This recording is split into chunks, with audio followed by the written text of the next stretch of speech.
You think you could run your favourite cricket team better than those who do, but no one is going to let you do that. So why not try Wicket Cricket Manager to satisfy that urge? Pick your nation, pick your league, pick your players, and yell at them when they do poorly. You can find it in the links below or by searching for Wicket Cricket Manager in your app store today.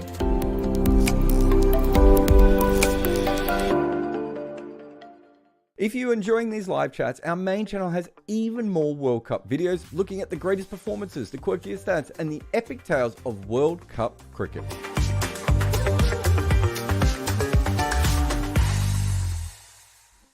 Welcome to Scoreboard. I am Jared Kimber. We're going to take you through two games today. Super Saturday, well, not a Super Saturday, but it was a Saturday, and there were two games. So we'll go through them as best we can. But again, thank you to everyone for coming on. Remember, like, subscribe, comment.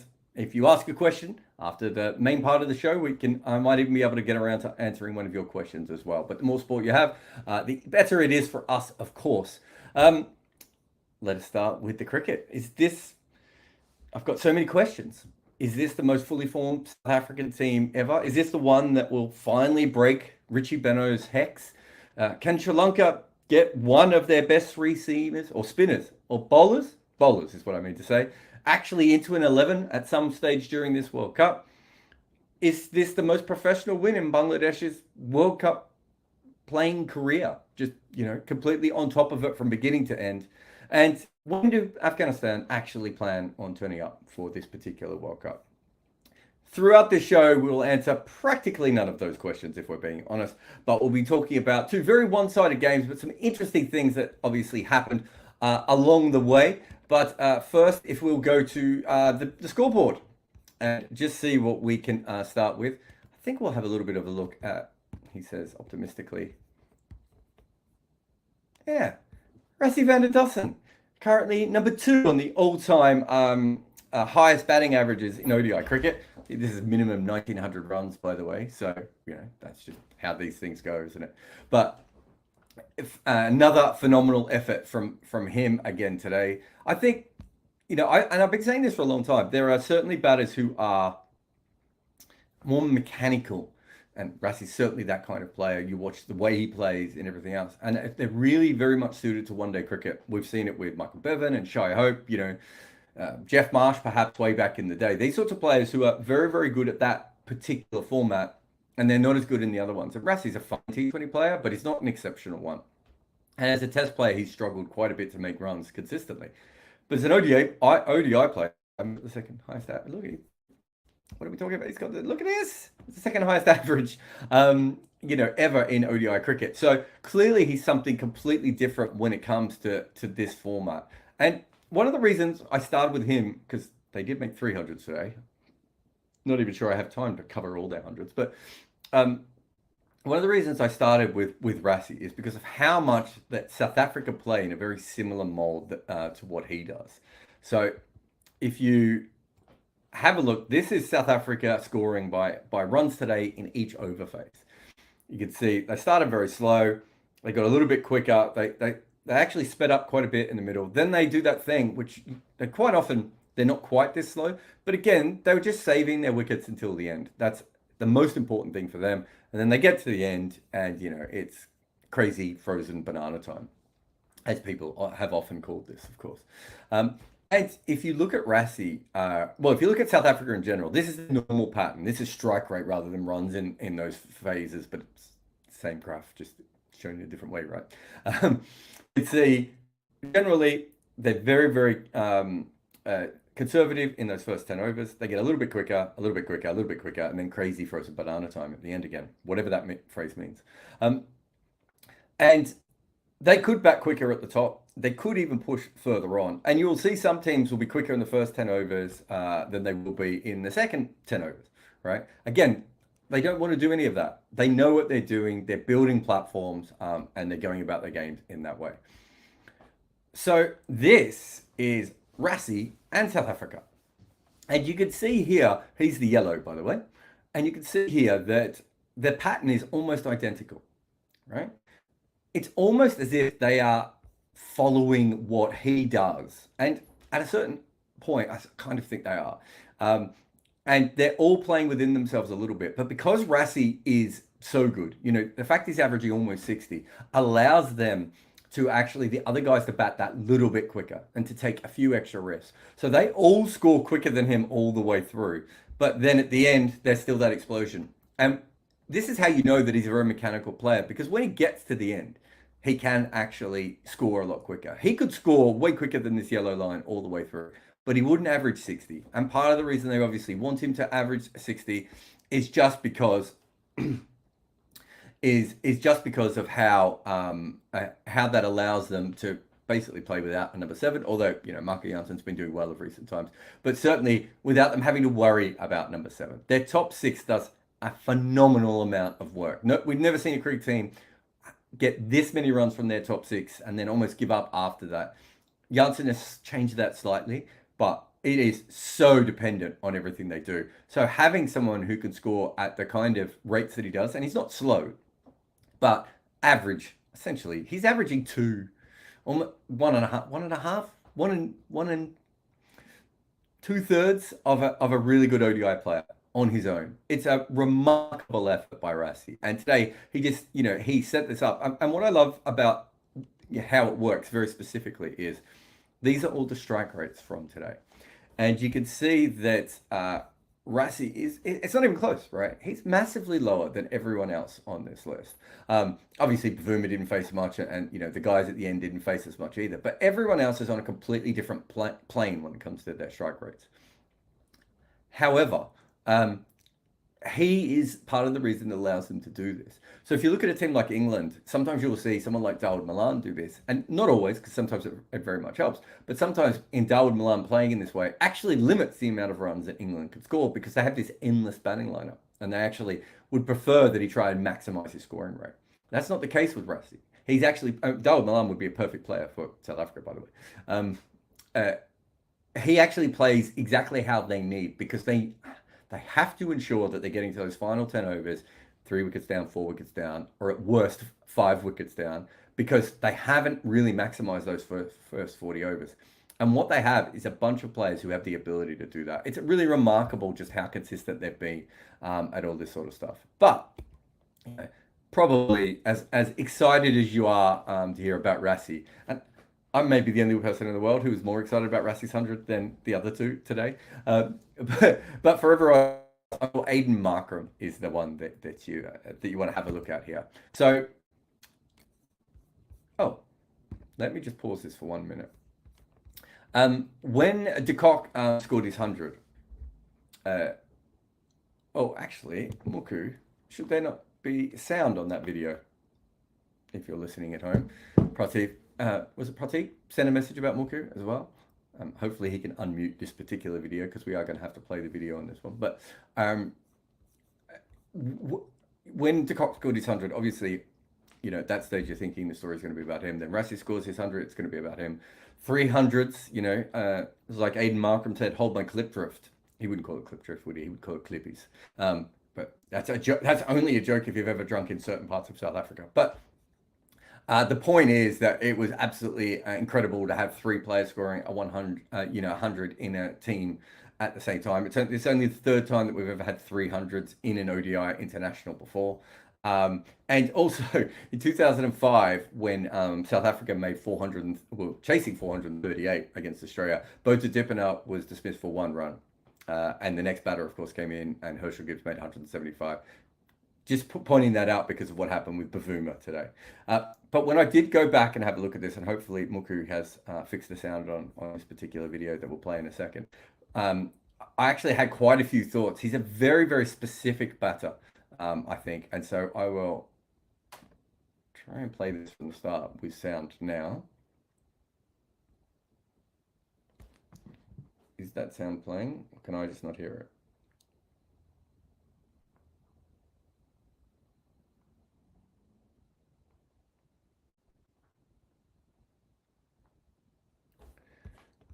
Let me just have a look.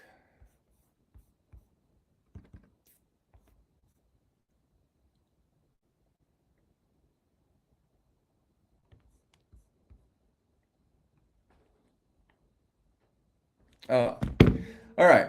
apparently the sound has crashed on Canva. So huge apologies there. I'm gonna have to go and try and do this live, uh, which it took me about an hour to record this today. So really glad that that has happened. But I'll try and do it live. Essentially, there's a few different things I want you to have a look at in this particular innings. One is, oh,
well, we got there in the end. There's the great man himself. Sorry about that. I don't know what was going on with all the technical stuff, but I think we got most of it through.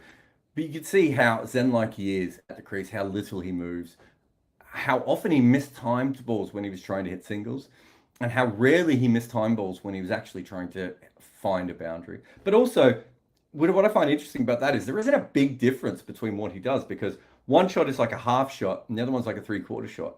There were no slogs in that. For a World Cup record innings, to not have slogs in that situation, didn't take a lot of risks, and I think one of the things that I've noticed, and I've done, we did a video on Andrew Simons not that long ago. We've obviously, I've got one coming up on Lance Klusner that will be up in the next week or so as well. You do realize with the guys with this much power that why they are so good at scoring at these sorts of rates is quite often the ability to pick the ball. So they're not hyperactive, they're not moving all the time. They are not trying to put the bowlers off anything like that. They're also not trying to hit balls that aren't there that often. They're waiting for balls that are roughly in their areas, and they've trained themselves to be able to do that because they know that if, in Aiden Markram's case, he knows if he faces 50 balls and he tries to hit 20 of them that are slightly overpitched or underpitched for four, he's going to hit a very high percentage of those for four because even with boundary riders out, he's going to be able to beat them. But it was, absolutely a brilliant innings from him. Still not a very good rotator of the strike, but he kind of took that completely out of play today, so did even better for himself. Uh, it feels a little bit unfair now to talk about the fact that South Africa didn't have a particularly good day with the ball when they've won this game so easy. But certainly with the new ball, you can see it. This looks worse, of course, because South Africa are purposely playing slow at the top. In fact, not only are they purposely playing slow, if you remember back to the start of this game, they actually went out of their way to pull their run rate back. They were scoring at a very decent level, and then they really started knocking the ball back on purpose because they didn't want to lose another wicket. And they already had runs, so they didn't have to take any risks. Sri Lanka, obviously, a little bit different with the way that they go about this particular power play. So Sri Lanka traditionally, by traditionally, I mean 1996, and I suppose anytime Sanath was opening the batting for them, but obviously when Kalu was with him. But also all the way through to 2019, they still had one of the more attacking power plays, Sri Lanka. And they've kind of given that up. They have a very similar kind of batting style now to Pakistan or Bangladesh, very steady players, getting good, decent totals, but nothing all that special. A little bit different today. The batting pitch was absolutely in their favor. And we have to go into the fact that, not only did South Africa make 300s in their innings, but they had, they scored 400 in total. Partly was because they did have a very good pitch to bat on, and there's other reasons we'll talk about as well in a bit. But Sri Lanka, because they were chasing that, went really, really hard. And by them, kind of just mean Kusal Mendes, right? Because at one stage he scored all the runs and was kind of doing this job completely on his own. But for South Africa, I think what this says is that they didn't get their new ball bowling particularly well. We talked about it in the team maps thing before. We're not 100% sure how good South Africa's bowling is when teams really come very hard at them. And considering that they pick 5 frontline bowlers, I don't think their bowling is as good as it should be. Compared to some other teams who don't have 5 frontline bowlers who do bowl quite well, I've still got some issues with South Africa. And the fact that, Kusal Mendes completely carved them up early on, I think is a bit of an issue. But also for Sri Lanka, as we talked about, they used to go very hard at the top, and that's absolutely fine. And they don't have that team anymore. But, watching them today, good pitch. And maybe South Africa weren't quite on it when they came out to bowl because they thought there was no way that Sri Lanka would make that total. In fact, I was joking that if Sri Lanka had 20 wickets to play with, so if they could bat twice, all their batters could bat twice, how many overs would they need to actually make this total? Because I just couldn't imagine them doing it. And then Kusal Mendes came out and played the way he did. And you do wonder to yourself, well, should he be doing this more often, right? Like there were some bad balls, and certainly South Africa panicked a little bit. But I really liked the way he went about this innings, considering everything that was there. And the only other thing we need to talk about really from this game is the Sri Lankan bowlers. So while they were struggling, I just quickly searched to have a look at who had taken the most wickets for them between World Cups. And it's Hasaranga, Tikshana, and Chimera, right? I didn't actually expect them to be first, second, or third, because, they all came in at different times and there's overlap, and, Chimera is quite often injured. But this is 3 bowlers who, with over 100 wickets in that time combined, they have a combined bowling average of about 25, I think, and a combined economy of around 5. It's a lot of talent to be taken out of a team, especially a team that it doesn't bat as well, right? You've got a very strong bowling lineup, and this is the second World Cup now where we haven't actually been able to see them at full strength. So in Australia it was all the seamers, now it's the spinners and a seamer as well. It's just a huge shame because I don't think they were going to have as good a World Cup as perhaps some other teams did. We had already talked about the fact that they were going to struggle with the bat, and then we had the Asia Cup final. I don't think they're as bad as they were there. But specifically, it's so hard to be able to play a team like South Africa where they don't lose any wickets when you're missing your 3 best wicket takers. So, if you look at some of the bowls, Madhushanka, I think, is a very good talent, but he's played, I don't know, 7 or 8 one-days at this point, and he's got a good record in them so far, but he's not very experienced in this kind of cricket. Patharana, he's still a project in some ways, especially from a one-day cricket perspective, right? Yeah, T20, he's moving forward a little bit, but as a one-day bowler, he's still got a lot of development yet to have. And Walalage as well. You've got a situation with him where it's one of those younger players that obviously has a very mature way of going about it, and is a very good quality player. And so what often quite happens is that we think they can do more than they can do, but we saw today what his limitations were, and he would be fine if he had some other senior bowlers around him. And the same you could say of Danijay De Silva as well, who has been bowling really, really well, but quite often he's been the second, third, maybe even the fourth spinner in some of those sides with other great spinning options around him. Suddenly today he had the jump rolls, and you saw the limitations that he had there. So look, it wasn't particularly, it wasn't particularly well. All their bowlers went, it was quite brutal. One thing I would say though is that we know they're a bowling team, and from this game they did make over 300. Now it was nowhere near South Africa's total, and they never really put pressure on them, especially once Kusal Mendes went out. But I would suggest they never really put that much pressure. They put pressure on the bowlers at the time, but not on the actual total itself. I think it was a really good sign that they put those runs together, especially considering they continued to lose wickets all the way through as well. But certainly not getting Tikshana, available for this was a bit of a kick in the teeth. But they made runs, and hopefully they'll get him back soon. So let's see how they go from there. Well, that's the end of that game. Let's have a look at Afghanistan, Bangladesh. We're going to start with Shakib Al Hasan, because why would we not start with Shakib Al Hasan? Shakib's spell pretty much changed the way that this game was going.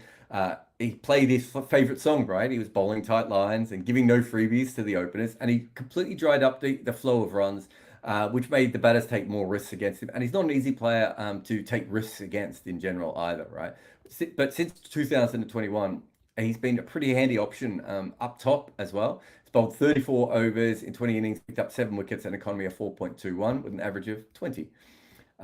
But yeah, no, he's certainly been a really good bowler, and that's the sort of wicket that I like from him, because he's a little bit more over the top with his bowling there, and not as much sidearm as we see sometimes.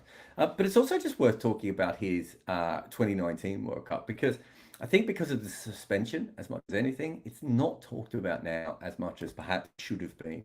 But you have a look at just how good he was in that particular tournament, and then you have a look at how good he's been in kind of all the tournaments. So Shakib's 2019 World Cup campaign is partly because Bangladesh didn't make the top 4, was actually slept on. But if you look at he's been around since 2006. So he's so old. He's not actually that old, but he's so old in cricket terms. And this is now his 5th World Cup. Is that right? 7, 11? I'm trying to. Yeah, I think that's right. And this is him compared to the all-round great players. So you've got, this is all-rounders with 500 runs and 20 wickets in World Cup.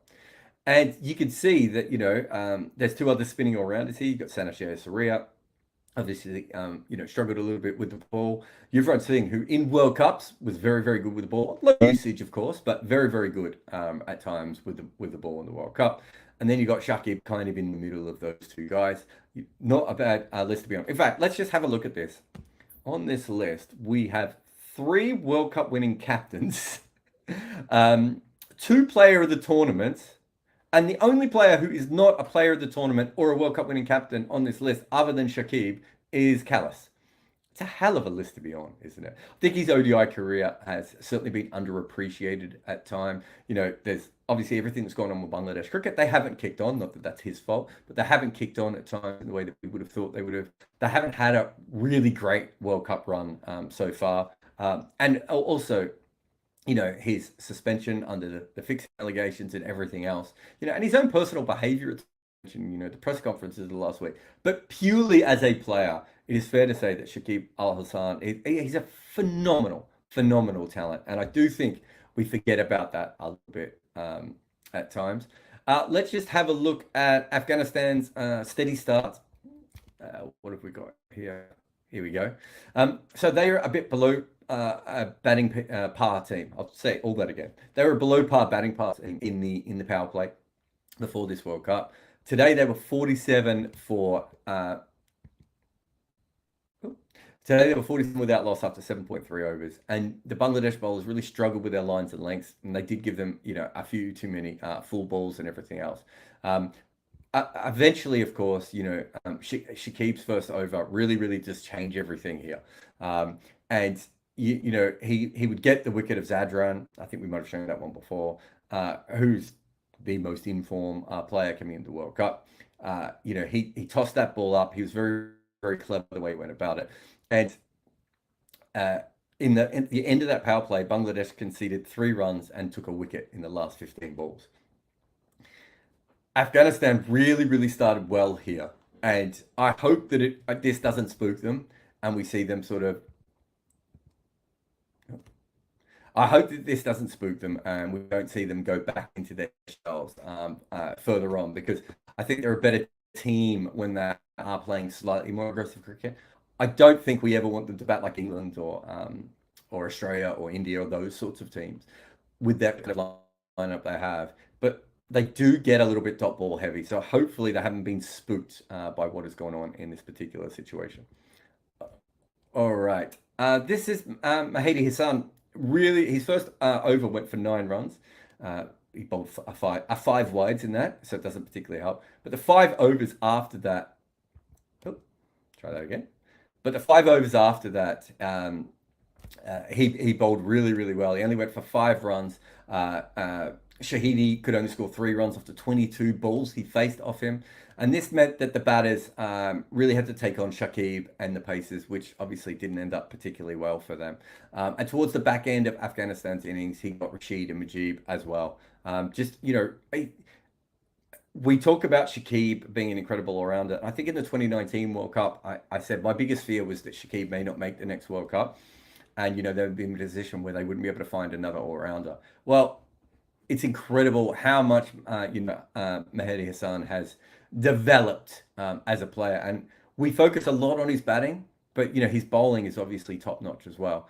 But let's focus on his batting, because he batted up the order. Yeah.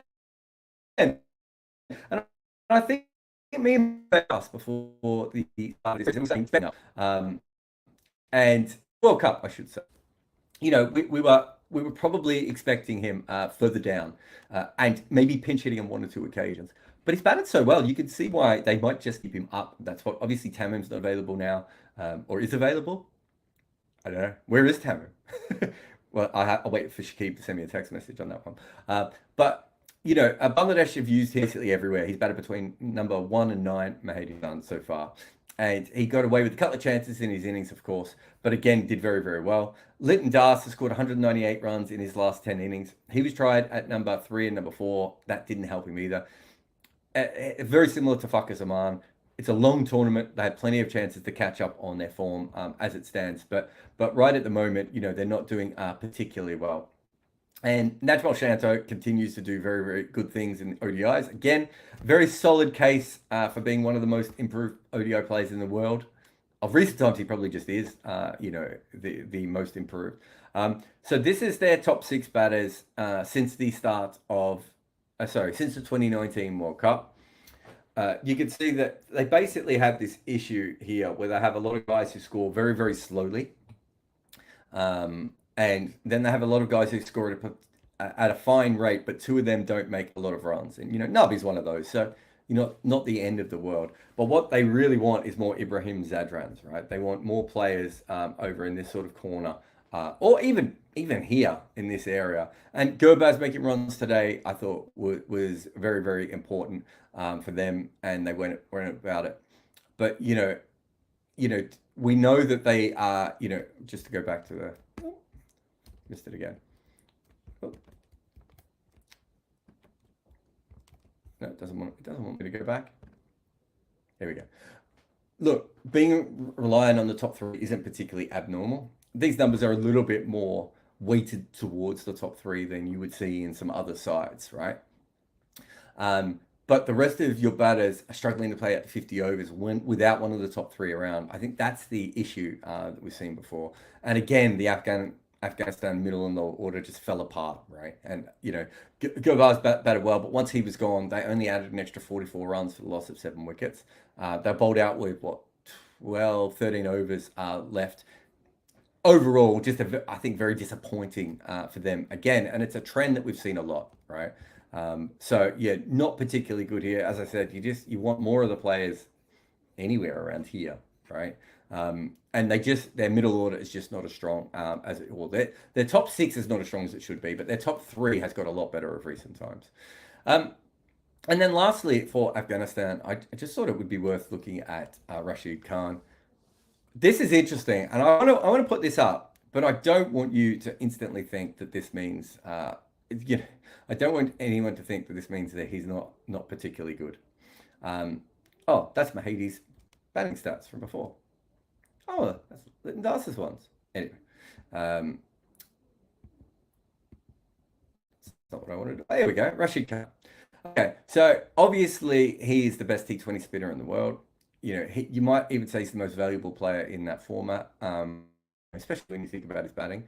ODI cricket, there are question marks, and it is a slightly different format of bowling, and I think that's very fair. But in the 2019 World Cup, Rashid Khan was just not very good, and I think that is very, very safe to say. But we remember the Owen Morgan thing, but overall, I think he was probably the worst regular spinner in that tournament. And that might have just been a one-off as well. And he certainly, in these conditions, should be a lot more suited than he was in England, although he's bowled very well in T20 in England before. So I'm not particularly sure about that. But here's a split. This is him in the 2019 World Cup. Okay. Sorry, everyone. Not everything's linked the way it should be. This is the one I really wanted to show you, though. So this is Rashid Khan in ODIs by opponent. So at the red dot at the bottom, right? This is teams just not even being able to hit him. But this is mostly associates, some of the newer test playing nations, Ireland is in this, I should say, Netherlands. So the World Cup team, but associate level cricket. You can see he averages 16 and he's going at 4 runs and over, all right? So I separated this by the teams who have, maybe not as strong batting and are sort of in that sort of more middle ground, perhaps. So you've got then West Indies, Bangladesh, and Sri Lanka, averaging 22 runs per wicket, going again at 4 runs and over. The question is, how do we then get to this, where he's only taken 11 wickets? He's averaging 47, and this is against India, England, Australia, New Zealand, South Africa, and Pakistan, right? And the gap here is phenomenal. And I would expect if this was really truly how poor Rashid Khan was in one-day cricket against good batters, then we would still see a little kick up. It should be the rest is here, the West Indies, Bangladesh, Sri Lanka is maybe here, and then this is up here. The fact that he's absolutely brilliant against the associates, but also absolutely brilliant against those, top 8 fringe level teams, and then cannot buy a wicket against the best sides. Part of this maybe is that he hasn't bowled against them as much in one-day cricket. I do think in one-day cricket specifically, he doesn't have maybe the best length. This could be a fluke because the numbers here don't specifically scream to me. They almost screamed at me. The numbers here don't specifically scream at me that this is a huge problem. I mean, it's a huge problem in that he's not doing very well, but it doesn't say to me he just can't bowl against better batters. What it does, though, suggest is that he will that he has a lot, to prove himself. He will probably know. He might not know these numbers. He might not want to see this. He might not know these numbers specifically, but he will know that this is an issue and that people are already starting to talk about this. I was shocked, when we broke it up in this particular way. It was this bad. The fact that he's so good, let's say, tier 1 batting teams, tier 2 batting teams, tier 3 batting teams. The fact that he's so poor against tier 1, but not so poor against tier 2, maybe suggests that this is a fluke. And by the end of the tournament, we won't be talking about this as much anymore. But it's certainly something that Afghanistan don't have a choice, right?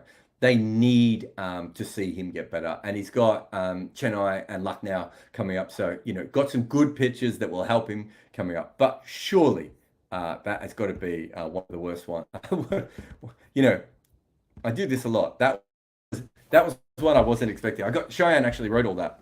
But I got him to look it up, and I had an inkling that this might have been the case, obviously, because I think we've seen it a few times now.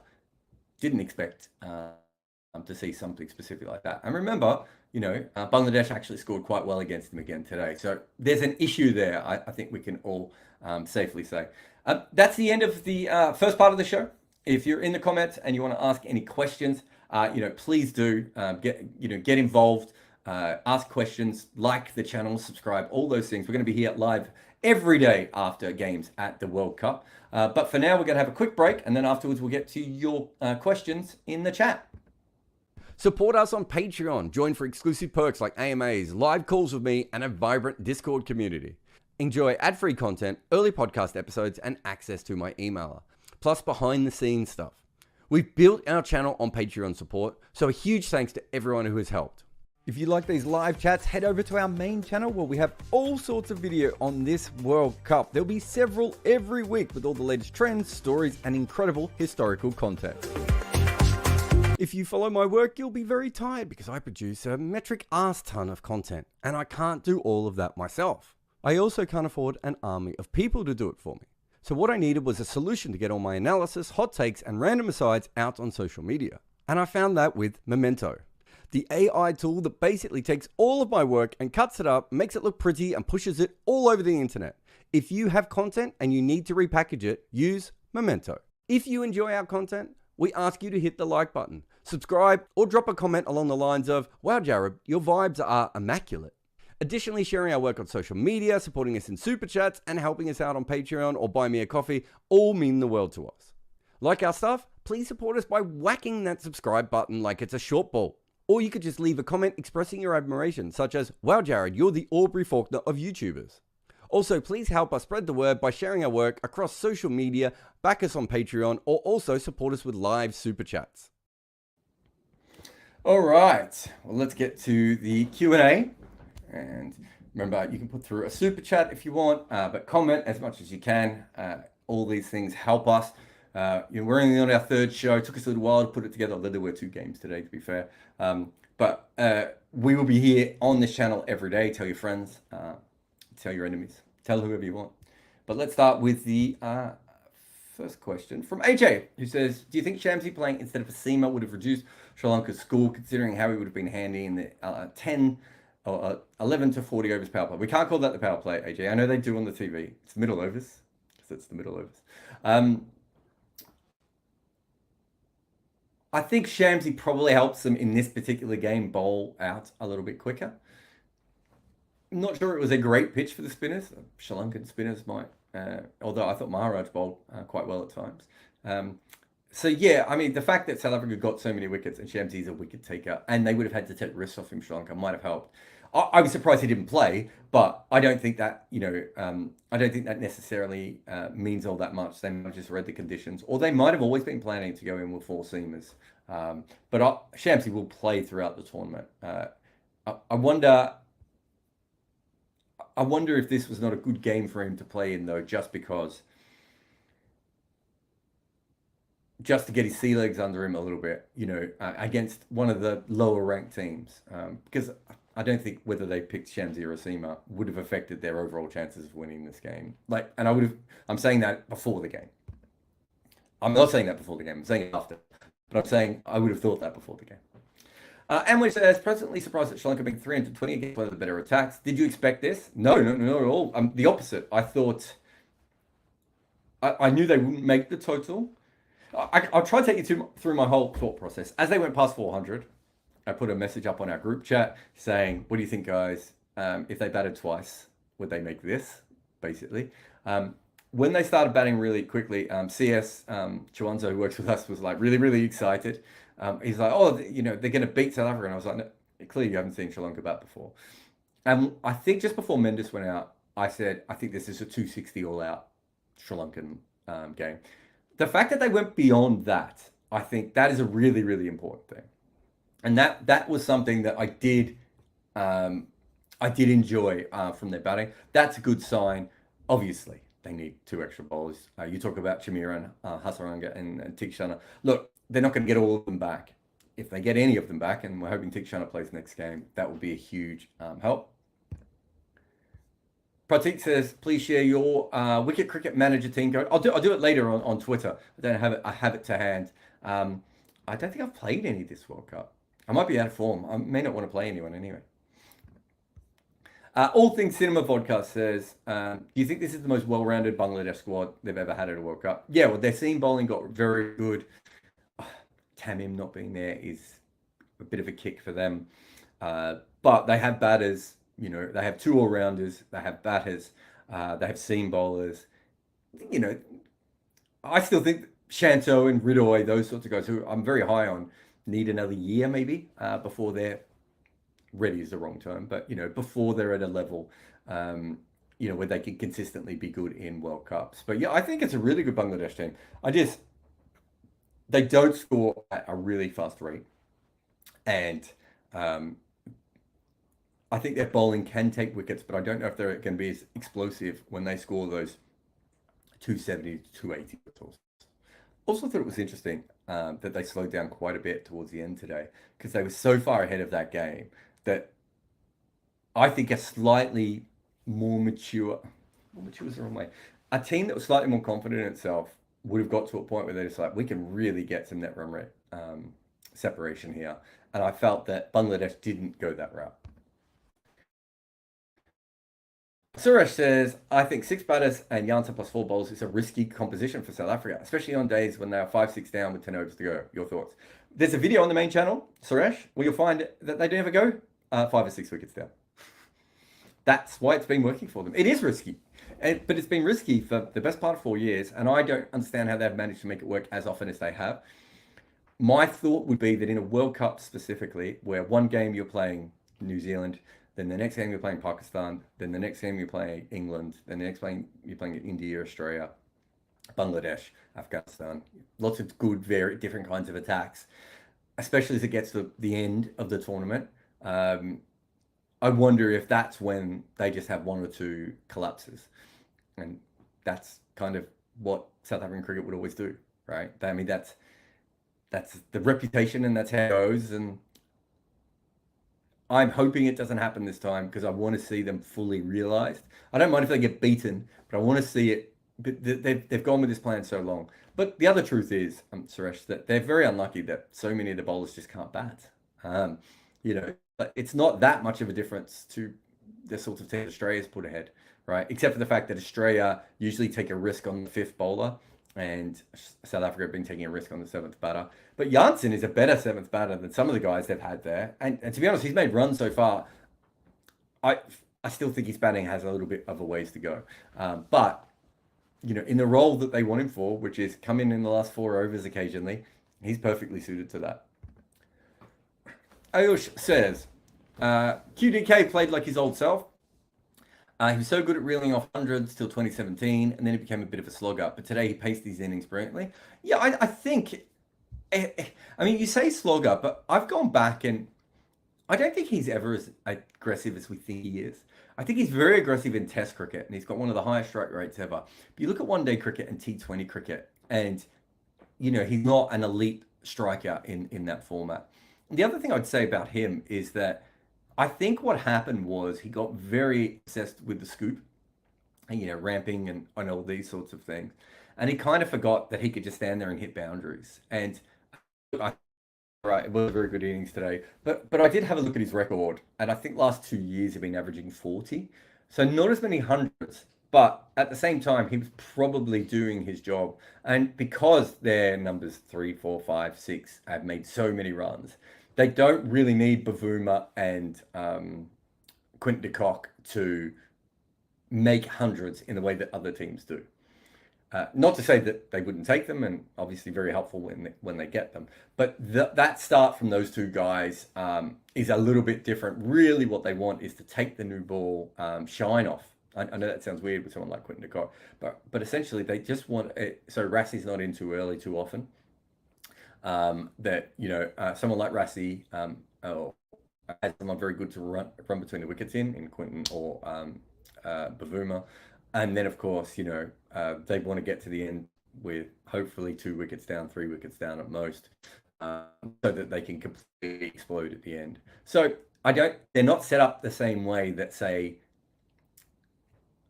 India is set up, where India really wants the top 2 or 3 to make hundreds. That's not really the situation with South Africa and how they've had their success. Now, sure they'd take them, but it's not how they've gone so far.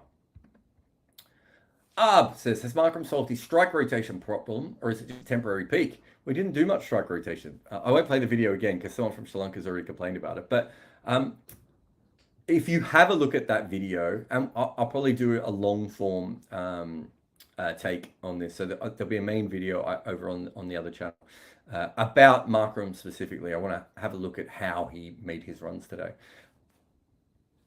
When he was trying to play strike rotation shots, he still didn't look as good as he did when he was playing the other shots. So he still has that issue. The good news is he did strike rotation today. So he only faced a few balls, and he basically could, he could play through the line, smallish boundaries, great pitch. I don't want to say second-rate bowling, but certainly not, certainly not Sri Lanka's first-rate bowling attack.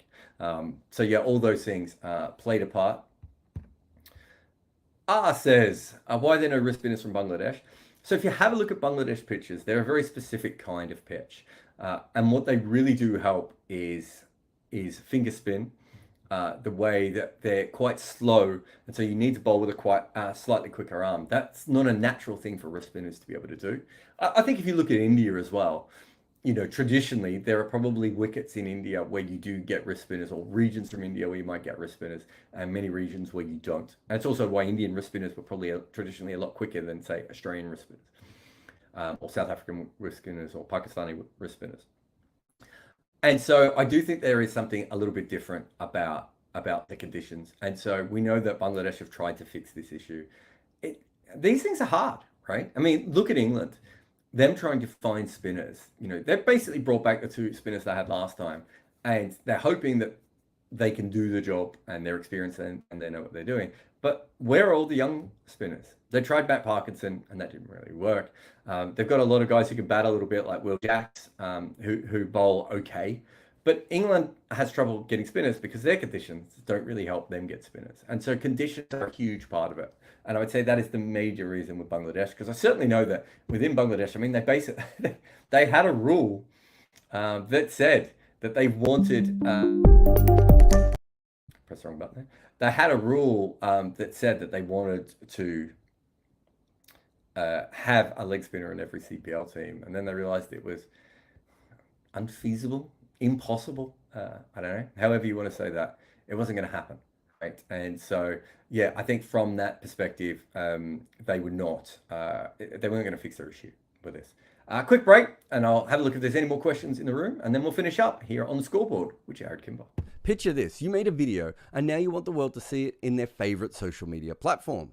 You could bowl into the wind by slaving away making edits, or you could let Memento effortlessly cut those epic moments down, making them perfect for your social media followers. It's like having a runner. You play the shot and they do all the hard work. Sync up your podcast and YouTube and they will be the substitute fielder who does all of the work. With Memento, you can craft a long innings down to the best highlights.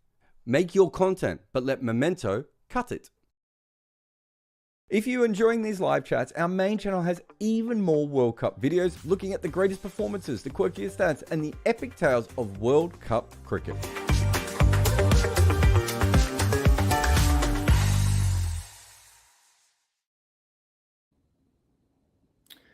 All right, welcome back to the scoreboard. There's not that many questions actually here at the end. There's one I just wanted to see. Why isn't taking IPL to NFL level and letting go of the World Cup system more smart? Oh, well, that one's easy. Yeah, just let me get to last. So Protic says, why isn't taking the IPL private tournaments to NFL level and letting go of world system is more smart? I don't think, apart from England, Australia, and India, any country make considerable money off cricket. Well, they do through the World Cup. They actually make, I mean, if you compare it to sports like hockey and rugby and, other sports, cricket makes a fortune. Cricket teams make a fortune off the World Cup. It's a $1 billion event. And even in those others, most of those other sports, so, rugby, hockey, basketball, football, all those sorts of sports, they still have World Cups and they make money and they are the game to grow. And that means that you're going to have, if you're Premier League, you're going to have South Korean players playing for you. You're going to have, New Zealand players playing for you because there is a system coming through. So it actually makes sense to keep a World Cup from that reason. Also, let's say you took the IPL right now and made it. What's the longest the IPL could be? 8 months of the year, right? Let's say you did that. Other than the fact it would be a huge culture shock. I don't know where that thumb came from. Other than the fact that it would be a huge culture shock and would probably cause issues if you went really quickly and did something like that. You still have other months of the year. Why would you not cash in further? IPL teams also also use World Cup. If someone plays really well in a World Cup, and it allows the IPL team to market them even more. All these sorts of things really, really help. So no, you're never going to not have one. There will always be a World Cup. It may not be a 50 over one, as we've talked about before. But, you know, and the whole considerable amount of money. If you look at what Zimbabwe cricket makes, for Zimbabwe, they are making a lot of money for a sport, right? Everything is contextual from that point of view. All right. Ashraf said, hard to kick on if your last ODI in India in a bilateral series was 1998. Last bilateral ODI series in Australia was 08-09, and I think England was 2010. Can't improve if you don't play the best. I'm assuming this is about Bangladesh. But Ashraf, if you're going to put comments in, you do have to do that. You do have to make it clear who you're talking about, because you put a comment in and then I'm going to keep talking. No, I think that's very fair. But I also think it's very fair that Bangladesh now do play a lot of very, very good cricket. They have a private league that was really good until their cricket board ruined it. Their pitches aren't very good. They don't promote attacking limited overs and T20 cricket. You can say that they haven't kicked on because they haven't played all those different teams. I think that's very fair. Although, you know, there are many, many other teams in that kind of boat who have got a lot better at limited overs cricket at times without any of those advantages as well. That's the world that you live in, Ashraf. But there are so many things that Bangladesh cricket could have fixed themselves without having to worry about any of this. So I don't think them not playing the best teams is the reason they've been held back, because they've played a lot of very good teams over a long period of time now, and they play a lot of cricket. And they have the ability to buy the best. You know, at one stage they had AB de Villiers and Karen Pollard and Dwayne Bravo in their local league. We're not in a situation anymore where we're talking about Bangladesh like they're an associate. If this is about Bangladesh, and I think it is that right? Oh wait, I think I'm trying to remember the dates. Where are we here? Who was that? That was Ashraf, wasn't it?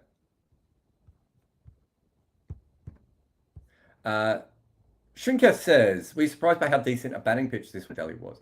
Yeah, what I was really interested about is that so far I think we'd seen spin heavy wickets, and I think coming into this World Cup, that was my big question. Were we going to see it go towards more batting or to spin bowling?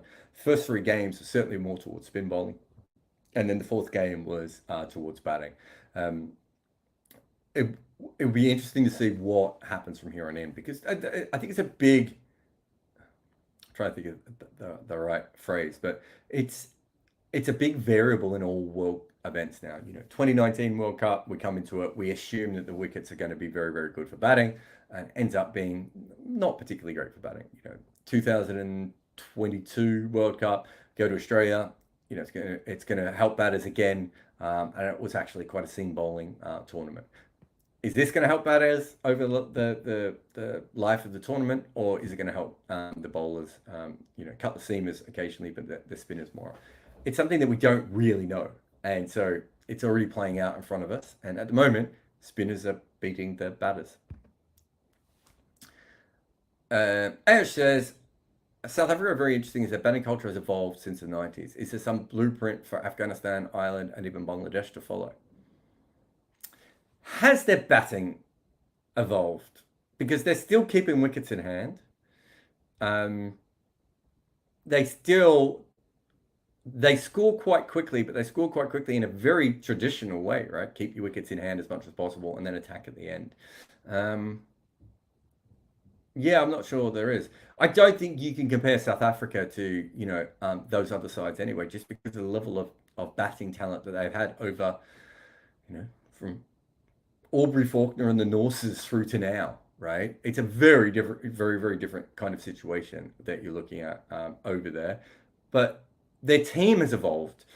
You know, they were they were the most all-round dependent team, almost from their beginning. You know, Jimmy Sinclair, Aubrey Faulkner, Mike Proctor, Dennis Lindsay, all those guys. They come back into cricket. They got Brian McMillan, Sean Pollock, Lance Klusner. You know, everyone's an all-rounder. Callis, and then Callis retires, and they don't have any all-rounders.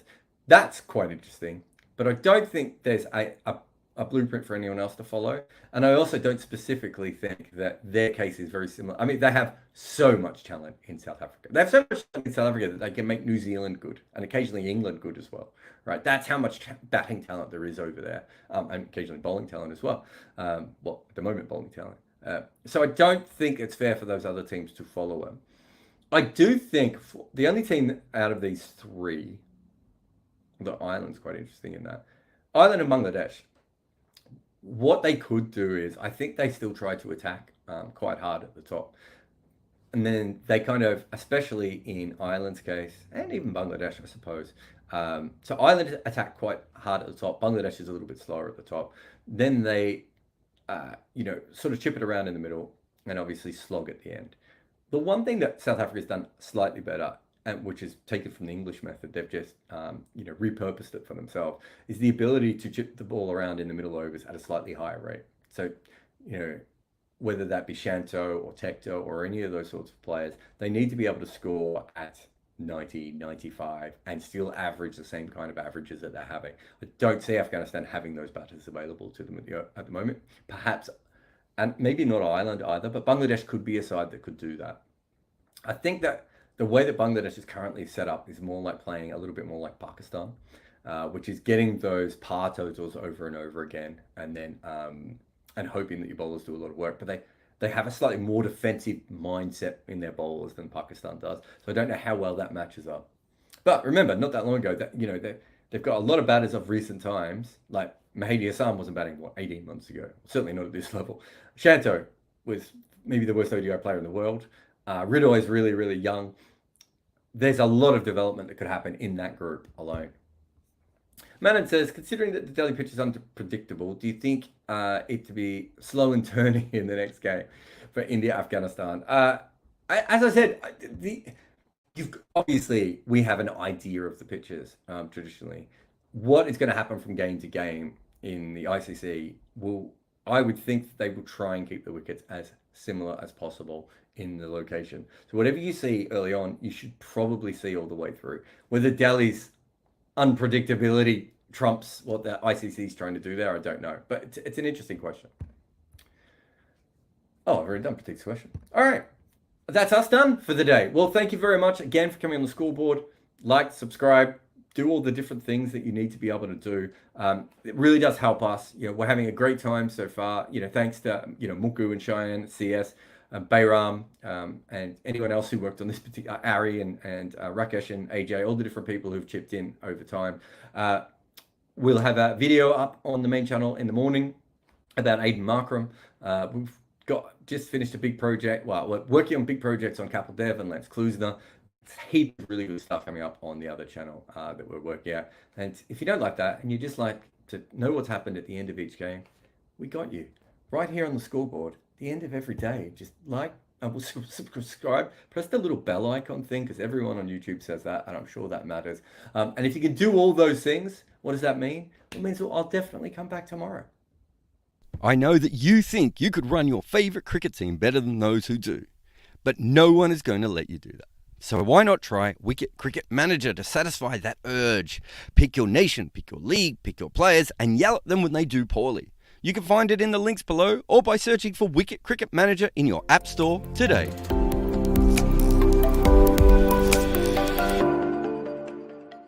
If you're enjoying these live chats, our main channel has even more World Cup videos looking at the greatest performances, the quirkiest stats, and the epic tales of World Cup cricket.